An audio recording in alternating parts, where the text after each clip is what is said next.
दोस्तों नमस्कार, मैं Rajnish Kumar PVR aquaculture farm से। कैसी है मेरी पीवीआर एक्वा फैमिली? होप सब स्वस्थ और मस्त है। दोस्तों एक किसान भाई ने रिक्वेस्ट करी है कि गवर्नमेंट का एक 1000 स्क्वायर मीटर का एक प्रोजेक्ट है, तारपुलिन टैंक है जिसको हम बायोफ्लोक टैंक भी कहते हैं। वो उसमें सीड रियरिंग का बिजनेस करना चाहता है, तो वो कैसे करे। तो मेरे को टॉपिक अच्छा लगा है, तो इसीलिए मैंने अपने सारे किसान भाइयों के लिए मैंने वीडियो शूट की है। दोस्तों जो गवर्नमेंट का एक प्रोजेक्ट चल रहा है 1000 स्क्वायर मीटर, यानी कि 1/4 ऑफ एकड़, एक चौथाई एक एकड़ का, एक एकड़ में 4000 स्क्वायर मीटर होते हैं। आप 1000 स्क्वायर मीटर में तारपुलिन टैंक में, और ज्यादातर ये तारपुलिन टैंक्स हम ऐसी जगह बनाएं जहाँ पे सैंडी या आपकी पथरीली जमीन हो, जहाँ पे पानी की होल्डिंग कैपेसिटी ना हो, वहां के लिए बहुत ही अच्छा प्रोजेक्ट है ये। और जिस किसान भाई ने रिक्वेस्ट करी है, तो मेरा सबसे पहले उससे जो कॉल आई या बात हुई, ये रिक्वेस्ट यही था कि आपके पास नियर बाय कितने किसान फार्मिंग करते हैं।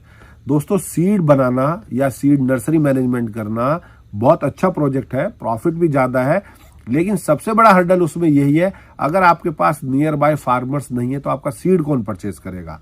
मछली तो ऐसा प्रोडक्ट है जो वो फाइन प्रोडक्ट डेवलप हो जाएगा, आप कभी भी उसे मंडी ले जाके सेल कर देंगे, लेकिन जो सीड है उसके लिए आपको लोकल फार्मर ही चाहिए। तो आपको 1000 स्क्वायर मीटर, जो बहुत बड़ी लैंड नहीं होती, आप लीज पे ले सकते हैं। गवर्नमेंट का 14 लाख का प्रोजेक्ट है वो। उसमें आपको फीमेल में 60% सब्सिडी, मेल में 40% सब्सिडी। उसमें आपको किन बातों का ध्यान रखना है इस प्रोजेक्ट में, मैं आपको ये बताने वाला हूं।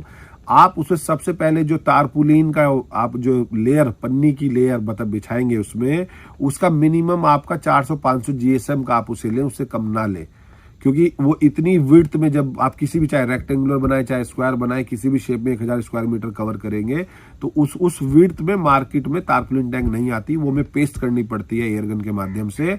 अगर वो बहुत ही आपने थिन, बहुत ही पतली वाली पॉलिथीन यूज कर ली तो वो पेस्ट नहीं हो पाएगी और वो आपका प्रोजेक्ट अच्छा नहीं रहेगा। तो मिनिमम 300 से 500 जीएसएम आप ले ही लें मिनिमम, ये बड़ा ध्यान रखें।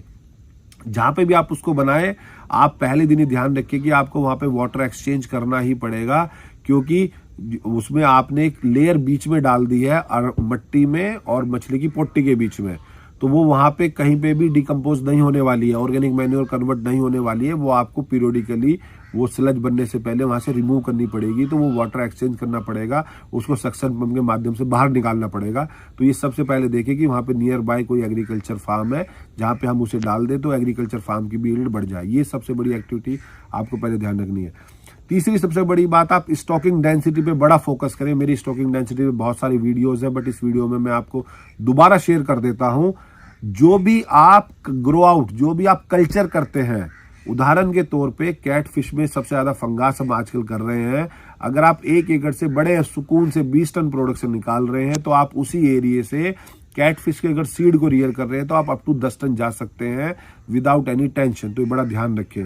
अगर आप 1000 स्क्वायर मीटर से 5 टन प्रोडक्शन एक्सपेक्टेड कर रहे हैं विद कॉमर्शियल फीड, तो आप बहुत ही आराम से उसमें 2.5 टन सीड रियर कर सकते हैं। अब ये डिपेंड करेगा आपका सीड मार्केट क्या साइज है, 10 ग्राम का आपको बेचना है, 50 ग्राम का बेचना है, 100 ग्राम का बेचना है, उसी के अनुसार आप उसमें इनपुट आप डालें और उसकी मोर्टेलिटी भी कंसिडर करें।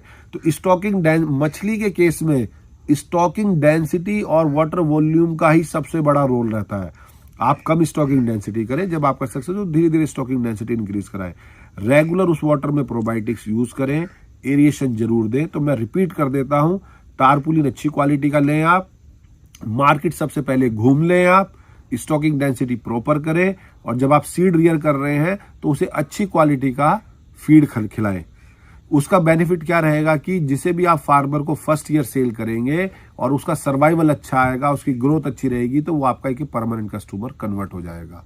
आप कभी भी सीड में लो प्रोटीन दाना बिल्कुल भी ना दें। दूसरा कि आप रेगुलर वाटर पैरामीटर्स चेक करते रहें। ये बहुत ही अनिवार्य चीज है, चाहे कल्चर हो, चाहे नर्सरी हो, चाहे हैचरी हो। मछली का जो जीवन है वो जल है, और जल ही आपको पूरा मेंटेन रखना है। तो दोस्तों होपफुली आपको इस वीडियो के माध्यम से ये क्लियर हो गया होगा कि अगर आपको सीड का काम करना है तो आप छोटे स्केल से भी कर सकते हैं, बशर्ते आपके पास मार्केट अवेलेबल हो।